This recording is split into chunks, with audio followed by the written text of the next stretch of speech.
All right, moving on. You're looking at me. Do you know who really hated that song? Was your brother. Yeah? You don't Yeah. say. He thought it was demeaning to the Italian nationality. But to show him it wasn't, I sang it to him on Columbus Day one year, and he, what? No, I wanted to show it wasn't demeaning. So I sang it on a day sacred to the Italian American.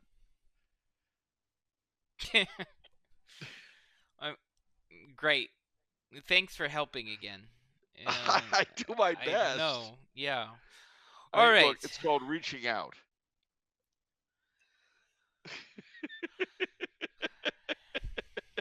And by the way, the man who made it famous, Dean Martin, was a certified Italian. He spoke Italian. And as he put it so very, very clearly, scusa me, but you see, back in old Napoli, that's amore.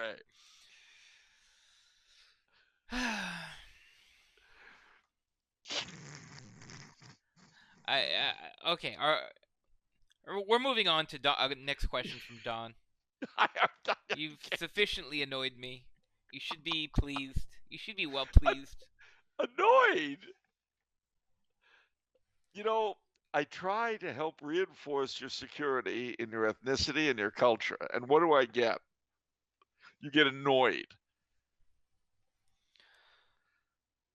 Were you really trying to do that, though? Oh, sure, of course. Why not? It could be true. In the immortal words of Bill Murray when he played that ineffable, what's his name? Sure. Yeah, on Ed Wood. On Ed Wood, yeah. I can't think of. Oh, Bunny Breckinridge. That was it. He played Bunny Breckinridge. He goes, sure.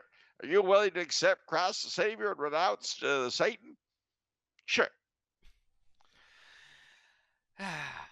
He sounded sincere, sort of. Sort of. Way. All right. In reading Dom Guéranger's liturgical year, I came across the lost octave of St. John the Apostle. Why did the church do away with it, and what are some of the cultural traditions behind the octave? Well, St. John the Apostle, of course, it wasn't just St. John. St. Stephen, St. John, and the Holy Innocents each had octaves. And they were done away with by Pius XII in the 50s, as was the octave of the Epiphany, the octave of Corpus Christi, the octave of the Assumption. You see, it's kind of like this. In the 50s, there was a man named Annibale Bonini who convinced Pius XII that he really needed to update the liturgy and that he, Bonini, was the man to do it. Now, the irony here is that Pius XII wrote an excellent encyclical on liturgy called Mediator Dei, in which he condemned all sorts of nonsense which have become standard today. But he was also the one who put Bonini in charge of the liturgy. And one of the first things Bonini did was to get rid of a bunch of the octaves. Now you might ask, why do we have octaves? Well, we have octaves because they give a certain solemnity to major feasts. And see, the other thing that was interesting about those 3 octaves after Christmas is that they sort of ran into each other, you see, into following feasts. So St. Stephen's Day, the day after Christmas, that's got 8 days of an octave that follow. St. John's Day is the second day of that octave. Holy Innocents is the third day. So then you've got St. John's Day, the 8 days that follow, and Holy Innocents is the second day of the octave of St. John. You see? Yeah. And they all sort of rolled into each other. And what was really observed a week later were the octave days of those feasts. So January 2nd was the octave of St. Stephen. January 3rd was the octave of St. John. January 4th was the octave of the Holy Innocents. And it just kept them in mind liturgically and pointed out the importance of the 2 saints and the horde of saints in terms of the Holy Innocents. True with the Annunciation, with Epiphany, Corpus Christi, it was not an accident that the feast of the baptism of our Lord occurred on the octave of the Epiphany. And the Epiphany was, a major feast. The octave of Pentecost was another thing that Pius XII got rid of, or rather Bonini, using Pius XII's authority, got rid of, were an awful lot of the special offices for vigils. And traditionally, this has been a big, big thing in the church. Vigils of feasts of holy feasts of obligation. I can do this. Feasts of holy obligation, and as we know, he then did a job on Holy Week. And by the time Pius XII was gone, he really had done a major thing. So John the 23rd comes along, and he convinces Bonini convinces John that it's time to start tinkering with the calendar. And he convinces John to get rid of holidays he considers redundant. So there are 2 feasts of the Holy Cross, get rid of one of them. 2 feasts of St. Michael, get rid of one of them. 3 feasts of St. Peter, get rid of one of them. You see. 2 feasts of St. Peter's Chair, get rid of one of them, and so on. And then John dies. We get dear old Paul VI, and Bonini just, lets it all hang out in the spirit of the 60s. Because the moon was in the 7th house, Jupiter aligned with Mars, and love reigned throughout the planets, or peace reigned throughout the planets. Love steered the stars, because it was the dawning of the age of Aquarius. So on an octave, is that the 8 days preceding the feast day, or is that following? Oh, following. Excuse me. 8 days following. So, but that doesn't include the actual feast day, does it? Yes, it does. Oh, it does? The feast day is the first day of the octave. I was curious if there could be some sort of integration between an octave and a novena, but that makes it weird. Well, only in the sense that novenas tend to be purely private devotions. Yeah. Whereas octaves are liturgical. Right, but if I notice with prayer life, the more you can attach structure to something, the more, at least for me, it works. It is. So yeah. if like I can attach a novena to an octave, that that's sort of a trigger or a catalyst to do that. Well, I mean, one thing you can always do is when you're doing a novena to anybody or to anything, like the precious blood of the Sacred Heart, nothing stops you from starting the novena on the actual feast day. And well, that's true. Or contrariwise, having the novena end on the feast day. So in other words, you start a novena 9 days before a given feast, so the feast is the 9th day. That requires math and forward thinking, though. I'm sorry about that. That's hard. I know. No, but that is the ideal. I know obviously for the big one is the total consecration where you do that, but that's longer. 30 days. Yeah. So, well, it's 33 days, isn't it? Yeah. So, one other caveat. You mentioned Bonini. I did. Annibale. So, in 2018, Angelical Press actually came out with a book about him. Yeah. Seems to be objective. It says, learn more about a man whose work continues to be either applauded or maligned by observers around the world. So, it seems like it's an honest look at him. My dad's rather caustic comment when the new Mass came in was that Hannibal had conquered Rome at last. Oh, wow. Yeah. All right. Uh, question from Tampa Tobacconist. So he says, did Charles ever watch the show Kings on NBC? Season 1 in 2009. The show retold the biblical narrative of King David, but set it in the modern day. While it had its problems, the show was generally pro monarchy.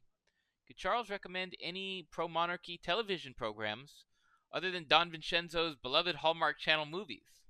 Yes. Well, not really. We talked about the prison or The Walking Dead Yeah. and their presentation of the kingdom as being rather sympathetic, actually. Hmm. Um, Yeah. and I can't. It's certainly not Game of Thrones. Ha ha ha ha. Right. Of course, Game of Thrones, nothing was sympathetic. Yeah. Uh, I can't really think of any television program like that. I mean, The Crown, I suppose. Although I only watched the first season. Um, I feel like mind you, there's got to be hmm? something out there. Well, years ago, PBS had some English specials like uh, Edward and Mrs. Simpson. I mean, so we I've been talking about it a lot since I just went through it, but I would say Downton, right? Oh Like, yeah, Downton Abbey, sure. so that's a big one. I mean, even in the movie, the entire premise is they're preparing for the king, Yeah, right? So that's hugely and of course favorable. the people in the royal entourage who are a problem are not the king and his courtiers; they're the Yeah. servants Yeah. who are pushy and nasty. Yeah. And the Downton servants they outwit them. And Mr. Carson is blatantly and hugely monarchist. I've Yeah, quoted him as saying, "Monarchy is the lifeblood of Europe." no, it certainly is actually, even now. Because it's funny. I remember, not to bring up an unpleasant subject, but I remember being in Italy for the uh, beatification of Emperor Karl, and one of the things I found there was that very few of the people of the Italians I spoke to could name their president, but they all knew whether they were for the monarchy or against it. They all knew the name of the heir to the throne. Wow. Huh. And I thought that was very interesting. I mean, it. And the funny thing was that I don't know if I've told the story on the air before, but at one point, after the actual day of the emperor's beatification, the second day there was a public audience rather, for the pilgrims who had come for it at the Nervi, the audience hall. Um, and the pilgrims, the Emperor Karl devotees, of whom I was one, were ushered in, and we had a sort of prayer of thanksgiving service with the Pope. And the Archduke Otto was there, and a bunch of other royals were there. And then all of us who'd come from all over the world to honor him were there too. So afterwards, we went to lunch. Brother Mary and myself went to lunch at the Hotel Excelsior on the uh, gosh, I can't think of it. It's the main drag, and I can't think of it. Oh well, it doesn't matter. Anyway, we go to lunch at the Excelsior, and I noticed that in the bar, not at the bar, but at a table across from us, was the heir to the throne, Prince Victor Emmanuel. And we went out for lunch finally, and the waiter And I start talking, and I said, "Well, we've come to the for the beatification." And he says, "Well, you know, Savoy is in the bar because, of course, it's the House of Savoy. Yeah. That's the royal family of Italy." So he said, he looks at me and he goes, "You know, Savoia is in the bar." And I said, "Yeah, I know. I know." It's funny though that he knew, He like knew. everybody somehow knows. Yeah. You wouldn't think that. See, and it had been illegal until less than a year before for Victor Emmanuel to set foot in his country. Wow. Because, they were so sure that the Republic was popular that they made it a crime for a member of the royal family to be in the country. Well. Because they were so sure of themselves. I don't want to say that the revolutions, whether peaceful or otherwise, that bring monarchs to power are generally full of garbage. But certainly their leaders tend to be.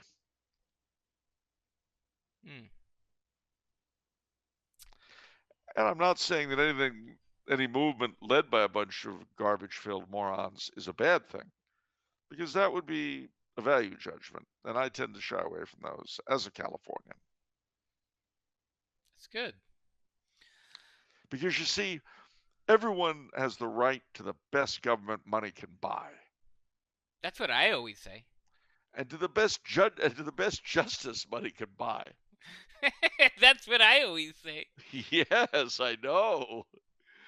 I know, and of course you've never put that into practice, but let's just say, while in your family's employ, let me put this another way. Let's move on. Yes. All right. 13th floor, warning. All right. Question from Cal. Hey, Cal. Cal says, all hail Vincenzo the Vivacious and Sir Charles the Chivalrous. I have recently begun attending a Byzantine Divine Liturgy every Sunday in place of my local Novus Ordo parish. Despite the fact that the commute is substantially farther, I have been drawn to the Divine Liturgy by the sense of mystery and tradition in the same manner that I was with the Latin Mass prior to the relocation of my traditionalist parish. Additionally, I must admit that Byzantine traditions and spirituality have begun to grow on me as well, and I am pondering whether or not to quote unquote go east and switch to the Byzantine rite. However, this presents a dilemma for me, given that my ancestry is almost exclusively a mix of Sicilian, Bohemian, wow, that's a good mix, and Scots Irish.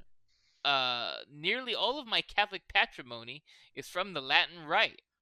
Were I to go Byzantine, I have this nagging feeling that I would be betraying the Latin traditions of my ancestors. Is Charles of the opinion that this is a valid reservation of mine, or is this merely a traditionalist neurosis that I have? Thank you both, and God bless. Wow, great question. It is a great question. And I'll tell you, the first time that the authorities in Rome tried to suppress the traditional Mass, same thing happened. A lot of people went Eastern Rite. Yeah. My friend Gary Potter, whom you remember, he had never actually been to a Tridentine Mass when he converted.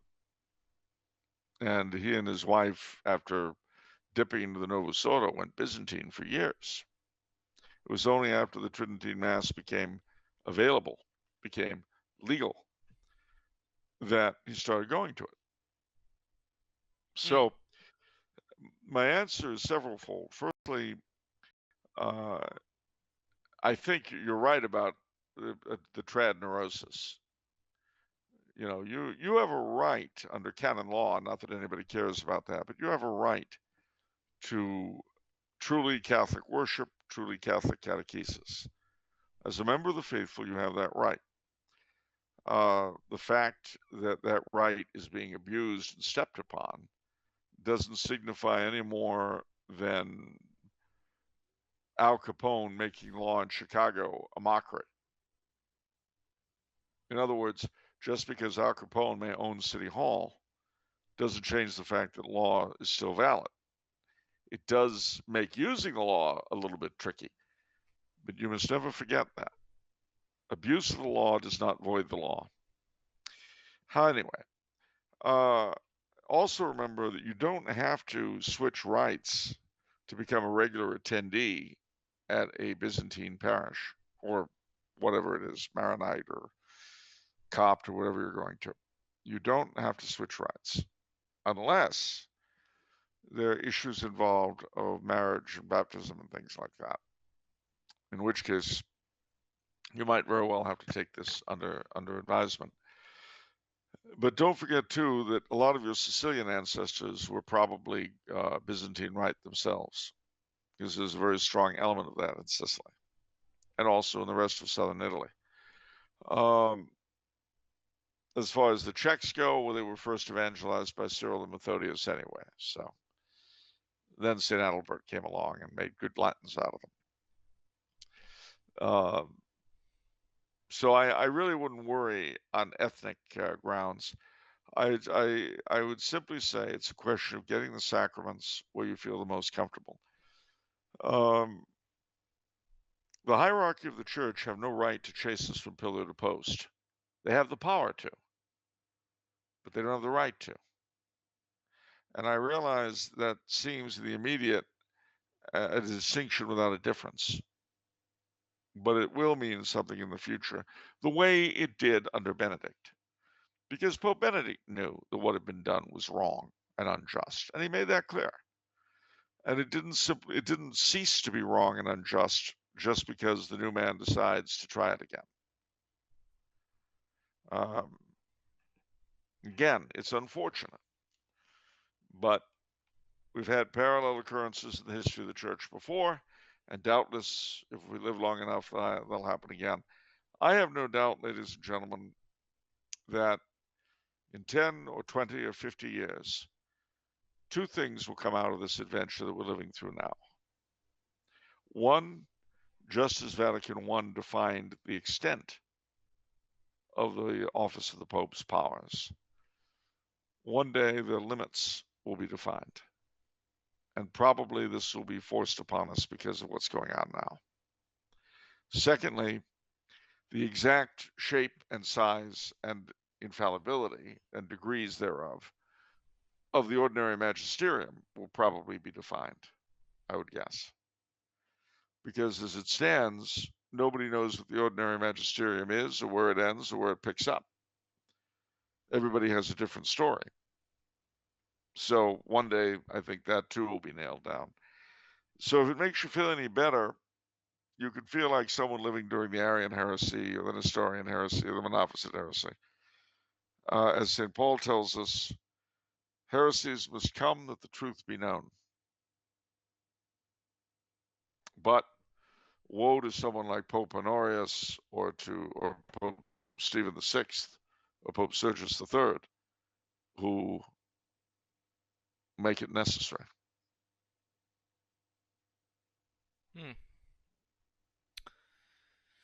His "Go East" comment made me think of Horace Greeley's "Go West, young man." Well, one of the great things about dwelling here on my island of dark academia is that we have parity of esteem between the Byzantine and Latin rites, which is why, I mean, had I not been doing the show tonight, I would have gone up to Vienna for the Tridentine Mass, in addition, you say. And that's one of the great things that when you can have the Byzantine and the Tridentine in the same day. Always a thrill for me. That's interesting. All right. Question from Philip, who says, how often do you have occasion to wear a ceremonial sash? Do you think that sashes merit a revival? How would a wider adoption of the practice of sash wearing, if not sashaying, affect social mores? Well, I don't belong, despite being accused of being Falleristic. I do not have an order of knighthood that has a sash. But I am a Knight of Columbus and a Knight of Peter Claver, and we have sashes. But here in Austria, I don't do anything with the Knights of Columbus or the Knights of Peter Claver. When I was back home, usually about once a month, sometimes twice a month, if both of them were doing it. I was fourth degree Knights of Columbus, and they have a sash that they wear inside the dinner jacket. And then the Knights of Peter Claver have a sash they wear outside on the suit. I think sashes are wonderful. I mean, being French Canadian, a sash around the waist used to be part of our folk garb. Yeah, it's funny because it almost feels like we're afraid to stand out with anything now. It's like the Knights of Columbus, change the uniform where, they got rid of the quote unquote Captain Crunch hat and stuff like that. Yeah, so they can look like the Royal Canadian Legion.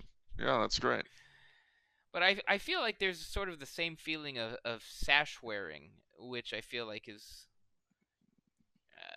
Well, it's weenieism. You know, you want to be a weenie. Oh, what if I stand out? I'm a weenie. I don't want to stand out. You know what happens to weenies, though? What? They end up in buns with relish, ketchup, and mustard. But, one of my fellow knights, he said it so well about the old uniform, is that it announces itself. Yeah. And I feel like that's what sashes do, too, and what they should do. And particularly if you look at sort of pop culture celebrity type stuff, the whole thing is to stand out. That's their job. They do it in arguably immoral ways in terms of modesty, but you should be peacocking, right? That's the term, I think peacocking. So.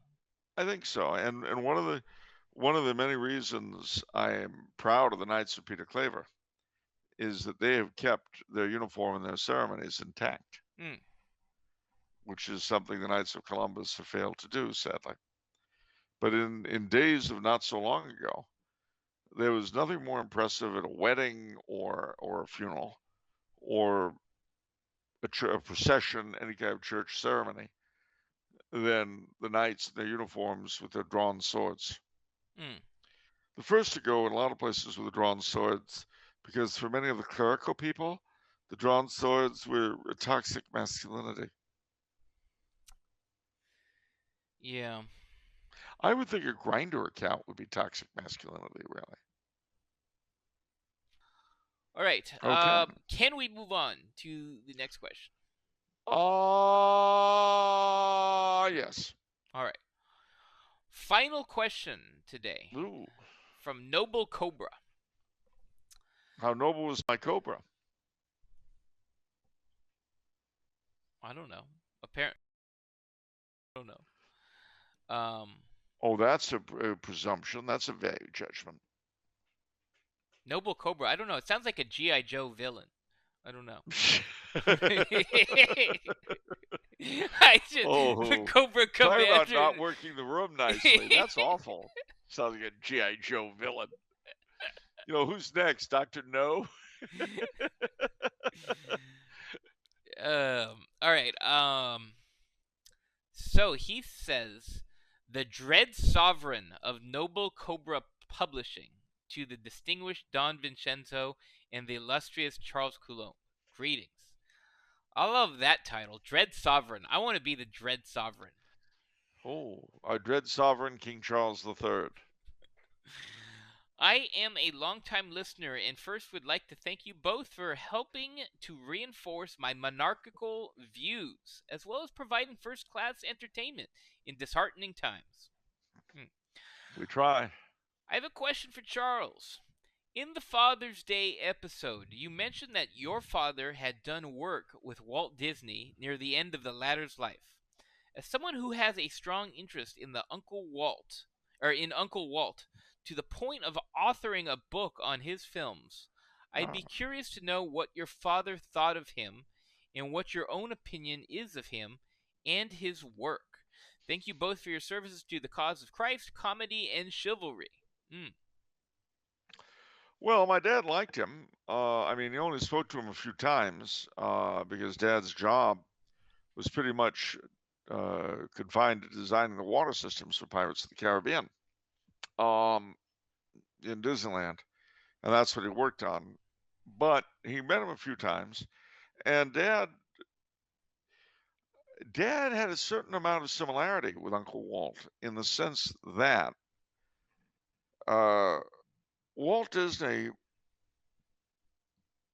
there were two different things going on with him at once. On the one hand, he was definitely a Midwestern American of his era who had big dreams which could not be fulfilled in the Midwest. So he came out to Southern California and he made them live, which was something a lot of people did, you know, from Ronald Reagan to Hubert Eaton. But if you look at where his interests were, Pirates of the Caribbean, New Orleans Square, Frontierland, Adventureland with the jungle, Main Street USA, which was his idea of the Midwest of his childhood, Tomorrowland. I mean, all of these things.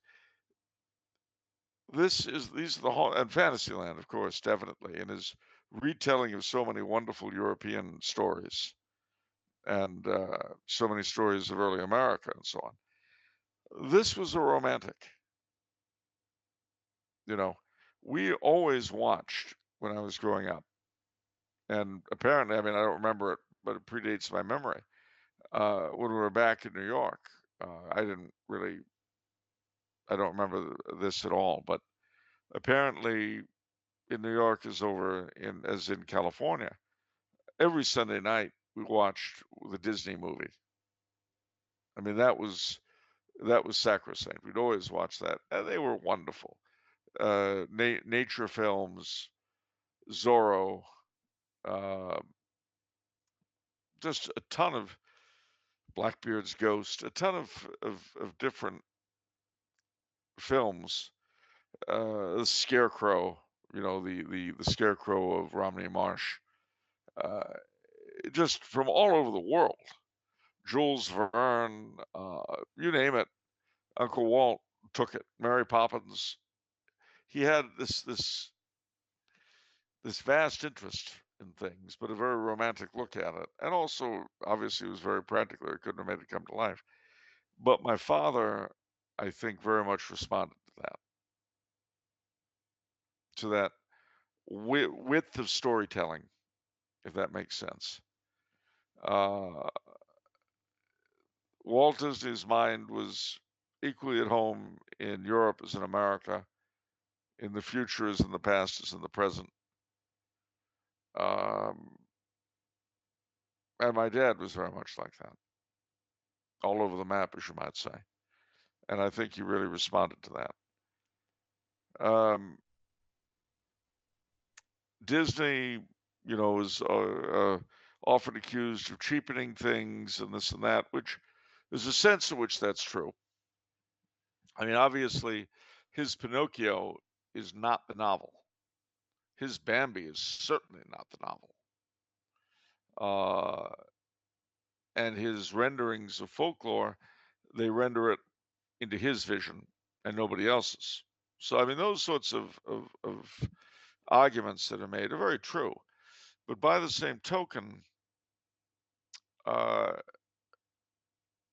the vast majority of people, even then, were beginning not to read. And for how many people would Peter Pan, the Swiss Family Robinson, Robin Hood, Uncle Remus, if you're allowed to watch the Forbidden Song of the South, you know, if you haven't been beaten to a pulp by the counselors. Where would most moderns today ever be introduced to these things? I mean, we don't even have Classics Illustrated comic books anymore. Nobody knows nothing So you have this sort of interesting setup where Disney, you could say, and not perhaps entirely wrongly, that he lowered the tone of these things, he brought them down to the common man, and so on and so forth. Well, yeah, but today the common man isn't going to get them from anywhere else. I mean, don't get me wrong. If you've seen Mary Poppins the movie, you really should read the books. If you've seen Song of the South, yeah, read the books. If you've seen The Sword and the Stone, yeah, read the book. Absolutely. And I'd say the same thing about Classics Illustrated comic books, which were, again, really, really good in terms of giving you some idea of the story, but not a substitute for the novel. You really should read this stuff if you possibly can. The Swiss Family Robinson, there's another one. In Search of the Castaways, Jules Verne. 20,000 Leagues Under the Sea. All of these sorts of things, again, you're stuck in that irony, in that, yeah, maybe he cheapened them, but we wouldn't be thinking of them at all today if it weren't for his dealing with them. And the other thing about Walt Disney, for me personally, is that he is like Norman Rockwell, like Irving Berlin, like the Knights of Columbus, like the Boy Scouts, like the American Legion. He is an integral part of the world I grew up in, the world I was born into. And so even though Disney is morphed into crap today, the way so many of these other things I've mentioned have morphed,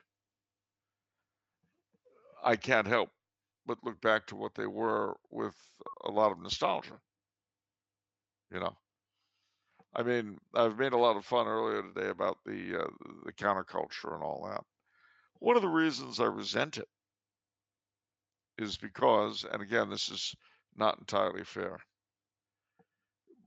but as I was experiencing these things, it seemed to me that the things I loved were being replaced by it, being destroyed by it.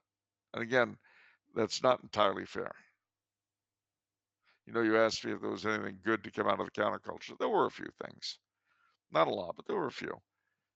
The problem is that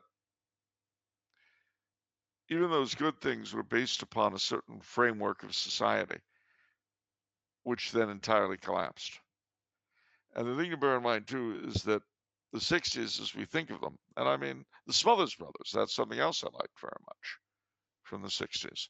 And a lot of the situation comedies, Bewitched and Green Acres and all that, were great. A lot I could point to. In fact, up until All in the Family in 72, in some ways, the 60s were a golden age of television. Carol Burnett, the Hollywood Palace, all sorts of variety shows, the Dean Martin roasts. These were great things, but depended upon a set of values on a certain framework, which not in the 60s, but in the 70s would collapse. And the values, so-called, of the counterculture became the values of society. In other words, the rebels and the outsiders became the determining factor for the majority. So shacking up became the norm. I mean, today when people are talking about somebody's first girlfriend, they mean his first shack up. Now, what do you do with a civilization like that? Because I guarantee you, you have 2 or 3 or 4 shack ups under your belt, the chances of you being a successful husband or wife are minimal, let alone husband and father. I was seeing something rather pathetic on Twitter the other day. This girl was recounting how she was talking to another friend of hers, another girl, about this feeling of nameless dread that she has. And her friend says, well, you've got to understand that we're the first generation of women who didn't expect to build homes.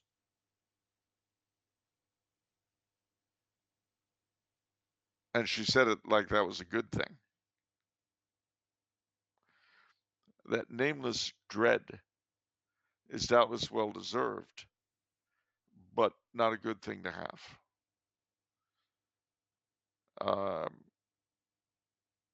You know, the traditional gender roles don't apply anymore. Yeah, they do. They sure do. Because you see, you can't beget children any other way. And unless you beget children, you die. I don't know how much more basic it gets than that.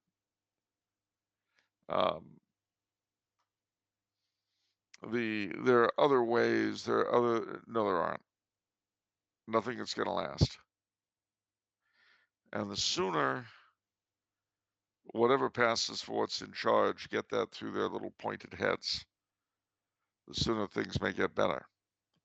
But whether they do or they don't, on behalf of the benighted creatures that own us, it's up to us as individuals to try to live our lives as sane people and not as idiots. If you're a guy or a gal and you're inclined that way, you've got to think seriously once you reach a certain age of what it would take to get married and of what it would be like being married. If your skills, your manners, your appearance aren't up to it, well, then you've got to do something about that. I've got to say something to you, although this is really not apropos of anything. But young men, a lot of you guys have got to do something about your grooming. You won't attract ladies if you're fragrant, believe it or not. And there are a lot of people today who live in their heads. Same is true for young ladies as well. They live in their heads, and online, and in games. I'm not saying that these things are terrible or awful. Quite the contrary. They can open up whole new worlds of interest and amusement. That's fine. But there's a real world, and you have to take pride and precedence in that real world. If you feel you need to get married, that's great. But understand you're better off finding someone in the real world.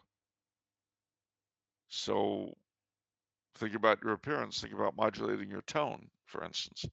One thing I've noticed with a lot of young people today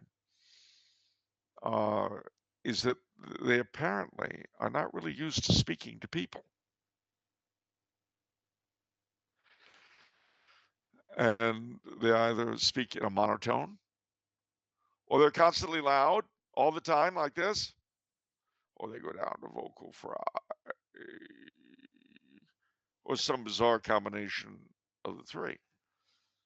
Well, I really not being in that position myself, I don't know how you overcome that, except maybe making a point of speaking to other people. And if you don't like the way they sound, then try not to sound that way yourself. I mean, I don't know. I really don't. But try to invest in the real world. And I know this sounds funny coming from a podcaster, but there is a world out there, ladies and gentlemen. Get to know it. One of the things about the Disney films was just that. As with the Scouts and a lot of other things we had in those days, they encourage you to get out and look at nature. Look at architecture. Go to museums, for heaven's sake. I mean, go to a library. It's not even just a question of reading books, which you could do online, I know. But so often, not everywhere, but so often, going into a library is in itself an architectural adventure. There were many, many people I knew when I was at beautiful Virgil Junior High for whom a trip to the Central Library in downtown LA was about the only view of really beautiful architecture they ever got. So expand your horizons, ladies and gentlemen. That's what Uncle Walt was all about, actually. He, although of course he was keen on making money, without a doubt, and he made a lot of it. Even he would have told you that his movies were only a jumping off spot, like Wikipedia, for going further. If you like the movie, read the book. I believe he said that somewhere or other. And I'm sure he would say, if you like the documentary, go see the Grand Canyon. Go see the Redwoods. Go see Big Sur. You think they're beautiful? Great. Leave the house. Go stare at them. I say this because, in the past few years, I've gotten to know a lot of young people, and not just here, but online and around. And you cannot help, ladies and gentlemen, the world you were born into, or the culture that my generation have so thoughtfully provided for you. But you can't help what you do with it. You can't help how you handle it, how you react to it. It's like our friend earlier who was wondering, is it trad neurosis to go to a Byzantine liturgy? No, of course not. Go out, go see some things. See if you, depending on what's available where you are, go see the Maronites, go see the Ordinariate, go to perpetual adoration somewhere outside your parish, especially if your parish doesn't have it. Makes it easier. Go do these things. Go to ethnic festivals. Go to the Renaissance Fair. Go. Do. Because I guarantee you, two things will happen. One, you'll learn a lot more. And two, it'll actually give a certain frame of reference to your safe spot with the computer. It'll make what you see on the computer all the more real, all the more enjoyable. Sorry about getting on the soapbox, ladies and gentlemen, but it has been on my mind for a while. And I really can't tell you how much I appreciate the feedback we've gotten back through the past few years, the joy, and I can say that honestly, the joy of having been able to share with you folks something of what we've been given. I wish I could tell you that I sat around and came up with all this stuff on my own, but of course it isn't true. I had a father and mentors and so on, and they gave me a lot. And if I've been able to give any of the best of it to any of you, that's why it was given to me. And I cannot tell you how well I wish you all, how badly I hope that you and live to see a much better world than the one that I will probably close my eyes in. I hope you'll see a world that will be far better than the one I was born into, which I remember so fondly, because it had its problems, not least of which was the fact that it morphed into what you got now. That didn't happen by magic. So anyway, on a brighter note, this was the last of the questions. Yes, it is, but can I talk? I would love to expand on some of the things. You're on a roll. Please. I didn't want to interrupt you because you're on a roll, and it was like, it's one of those special Charles moments, right? But you touch on some things that are so good. We'll touch on them right after channel identification. Off the menu, now being broadcast and podcast on the Crusade channel. Talk radio the way it should be. crusadechannel.com. Sorry, That's right. I have to say that, or Mike Church is going to beat me up. All right. That's right, Vinny.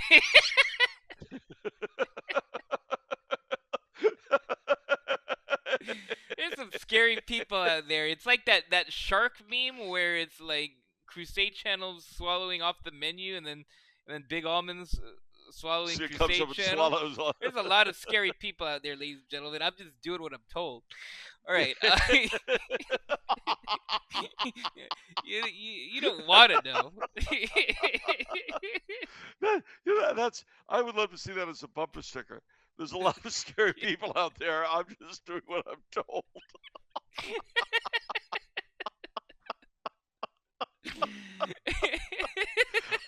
I think that's beautiful. I'm just doing what I'm told, ladies and gentlemen. It's too scary. I don't know what's going on.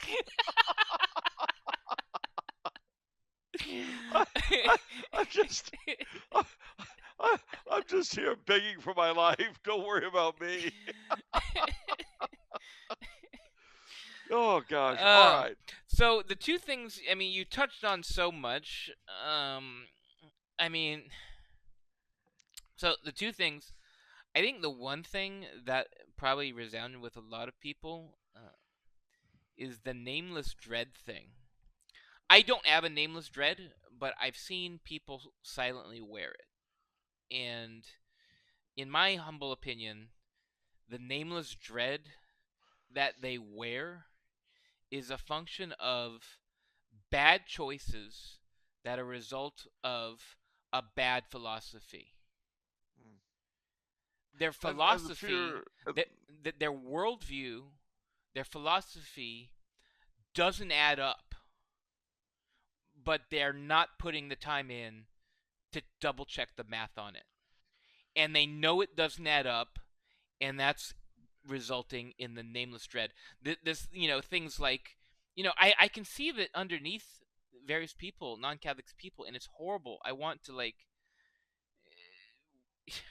you just want to save them because they're like children, right? Where it's like one is like, well, life is meaningless and anybody could die at any moment. COVID could get you, so we have to mask up and we have to do all the things and inject all the stuff in us, and right? Like, they don't actually say that, but that's the philosophy underneath, is the belief, the lack of belief in God, and the lack of belief in purpose, and the lack of belief that God's not out to lunch to your salvation and the story of you. And because they don't have that, they're an absolute mess. And they carry with them this Nameless Dread. And of course, there's the unseen and unseeable fear of hell there. And that's why you have all this, all these studies of all these, the mental problems in the young people, all this depression, all this, thoughts of suicide, all this, and that's because we're not taught philosophy, honestly, in anywhere. Honestly, we're not taught a proper philosophy. Well, much as I hate to cite a book only easily available from Tumblr House, but Gold, Frankincense, and Myrrh, Ralph Adams Graham, right, goes into this very issue and the three things that a healthy society needs, which is a sane philosophy, a sacramental view of life, and a healthy monastic life. Yeah. Because it's in the monasteries that, believe it or not, in a real sense, sanity comes. Mind you, it doesn't have to. You can get a lot of nutty stuff out of them, but when they're healthy, they're very good. And of course, it also, I have to say just now, the Nameless Dread would be a great name for a rock band. It would be, absolutely. Yeah. Big Sister and the Nameless Dread. But so we've been talking about. I mean, it's a theme that hits home with both you and me a lot, which is the lack of socialization that people are undergoing. And it's close with me because I've been a victim of it, right? Like, just be in front of the computer and play video games, and you know, it's honestly the devil wants you in a box and just nervous and this and that. And so what I wanted to touch on is that I'm actually grateful that it's not as bad in the United States as it is in other places of the world. I was watching just randomly browsing YouTube, and I watched a couple documentaries on the hikikomori in Japan, Oh yeah. which are, it's a class of people. I don't know if it's a class of people, but it's an increasing number of people who are shut-ins in the Japanese society. I think the number's like 1 million now, but it's gonna projected to go to 10 million. Self-imposed shut-ins. Self-imposed shut-ins. But there's so much in some of these different Japan documentaries that I'm seeing, where what in my opinion what I'm seeing is a country with no Christian influence, no Christian um, backstop, if you will, and I see the powers that be have completely weaponized people's vices against themselves, and I see straight up slavery. It's slavery, but it's non-productive slavery. Yeah. And the Japanese government complain, and they're one of the very few governments that are honest in this area. They complain about the demographic implosion in Japan. Yeah. But what do you expect is going to happen? Now, to be fair to the Japanese, of course, after having the stuffings kicked out of them in World War II, we and I mean the Americans, the United States, we took away a lot of their traditional anchorage and didn't give them much in return. We certainly didn't give them Christianity. Although I remember the very, very funny story. The first Christmas in 1945, after the war was over, the occupation forces were in Tokyo. And the Japanese, they've always had an eye to making a dime or two. So the surviving or revived or reopened department stores in Tokyo figured they could make a killing off the occupation forces at Christmas. But they didn't really understand what Christmas was about. All they knew was that department stores around the world make a lot of money at Christmas. And they've got this fellow Santa Claus, and it's got something to do with Christianity. That was all they knew. So one of the biggest department stores in Tokyo put up for Christmas Santa Claus on a cross. Oh. Oops. Great jumping Santa Claus on a cross.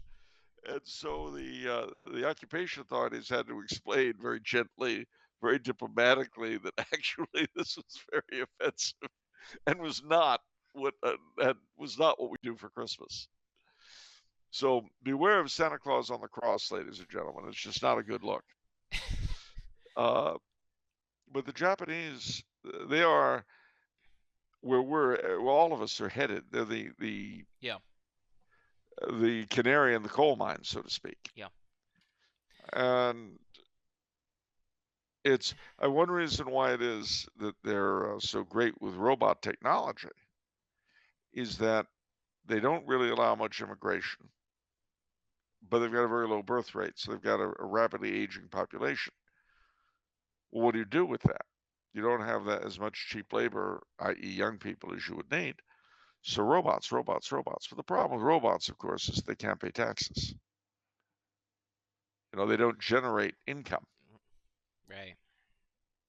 So say a prayer for the conversion of Japan, ladies and gentlemen. Yeah, absolutely, because we're headed there. As Charles says, the part of just another aspect that might resonate with people.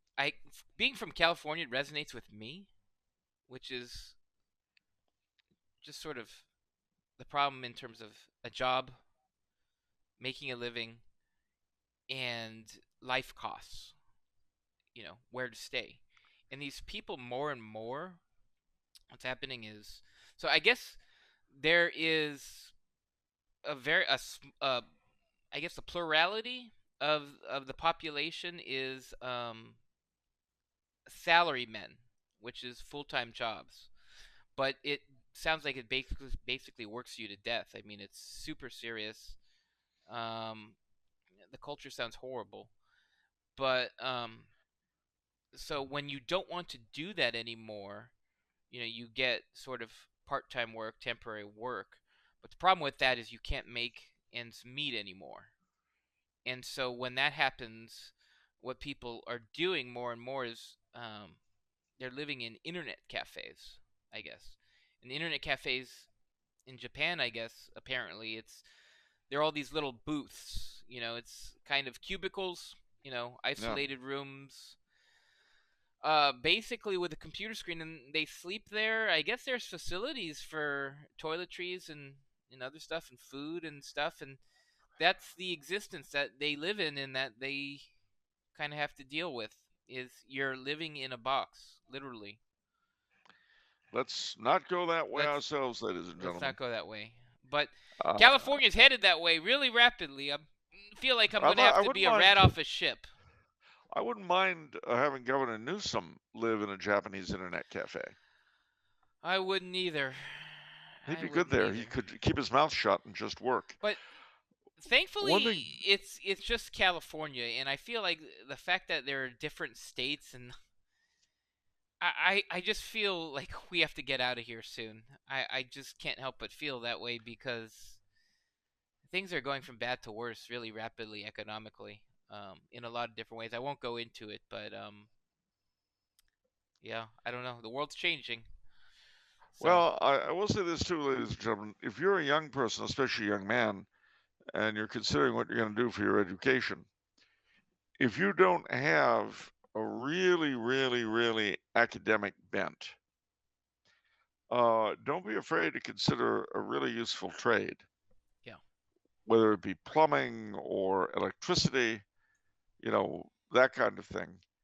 Well, that's what's happening in California, Charles. They're promoting conservation and all of solar power and these sort of skills because everything's falling apart. Like you can't count on the electricity to always come in. Everything just so expensive. There's this desire, at least in me, to just develop all of these skills. Well, they're very important skills, and I can tell you that if you go into them professionally, you'll never want for a living, and that, ladies and gentlemen, can contribute mightily to being a father, to say nothing of being a husband. So think about it. And the same with, I wish I had a prepackaged answer for everybody. I don't. But what I do know is that just as your great grandparents, my grandparents, got through the Depression and World War II and World War One, as my parents got through World War One, World War II, your grandparents or great grandparents, I guess for some of you guys, I'm your grandparents' generation. And just as we got through the enormous prosperity of the 50s and 60s, wait a minute, that doesn't really match the others, does it? No, well, never mind. But we did get through the great economic crises of the 70s, inflation and the oil crisis and all that stuff. So I've no doubt, one way or the other, somehow or other, we'll all manage to make it through or not. But in the meantime, be of good cheer. Whatever you do, don't put Santa Claus on a cross. Great jumping Santa Claus on a cross. Good advice. I could see some old characters saying that. You say, well, Governor Newsom's going to run for the 17th time. Ha! Well, Santa Claus on a cross. Really?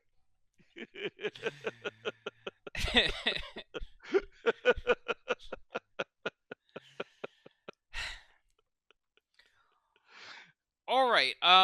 It's been a long episode. Wait, I have a question for you. What is it if it's Monday?